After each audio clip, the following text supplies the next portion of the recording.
কালকে বিকেলের ইভিনিং স্ন্যাক্সে রবিবার ছিল যেহেতু সেই জন্য একটু না কিছু তো কিছু বানাতেই হয়, সেই জন্য ইভিনিং স্ন্যাক্সে মোমো বানিয়েছিলাম।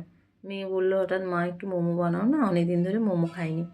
তখন তাহলে ভাবলাম কি মোমো বানাবো, সব বাড়িতে মোটামুটি সব সবজিই ছিল, ভাবলাম তাহলে ভেজ মোমোটাই বানাই, কারণ সব সবজি একটু একটু ছিল সব কিছুই। তাই সেটা আগে থেকে সব সবজিগুলো আমি কেটে রেখে দিয়েছিলাম। সবজিগুলো আমি সব হাতেই মানে ছোটো ছোটো করে কেটেছি। শুধু বাঁধাকপিটাই গ্রেট করে নিয়েছি, কারণ আমার কাছে চপার নেই, আর আমি মিক্সিতে করি না। মিক্সিতে করলে কী হয়, অনেক মানে জল বেরিয়ে যায় সবজিগুলো থেকে, সেরকম খুব একটা ভালো লাগে না, আমার ঠিক পছন্দ হয় না। কিছুই নয়, সিম্পল আমি একদম খুব সহজ পদ্ধতিতে, মানে ছোটো ছোটো বাচ্চারাও খেতে পারবে এরকমভাবেই আমি মোমোটা বানিয়েছিলাম।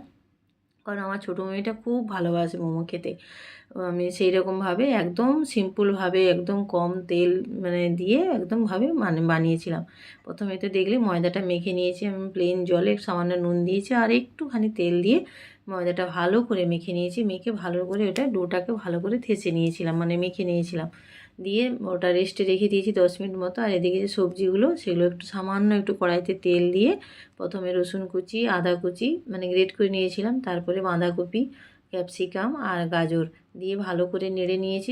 মানে বাঁধাকপি থেকে যতক্ষণ জল বেরোনো পর্যন্ত ভালো করে ভেজে নিয়ে তারপরে আমি পেঁয়াজটা দিয়েছি। পেঁয়াজটা দিয়ে ভালো করে একটু মানে ভাজা ভাজা হয়ে যেতে পরিমাণ মতো নুন দিয়েছি, আর একটু সামান্য আমি গোলমরিচ দিয়েছি।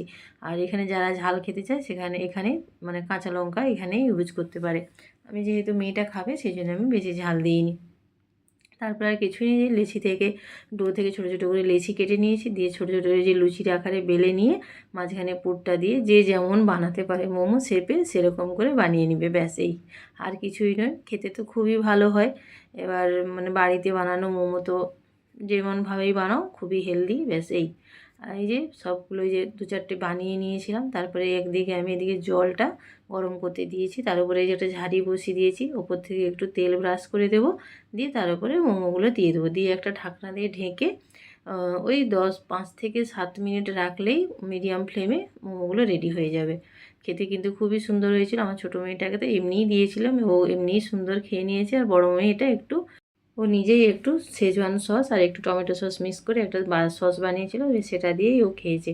খুব সুন্দর হয়েছিল, নরমও হয়েছিল, বেশ ভালো হয়েছিল। চলুন আজকে তাহলে আসি এই পর্যন্ত, টাটা।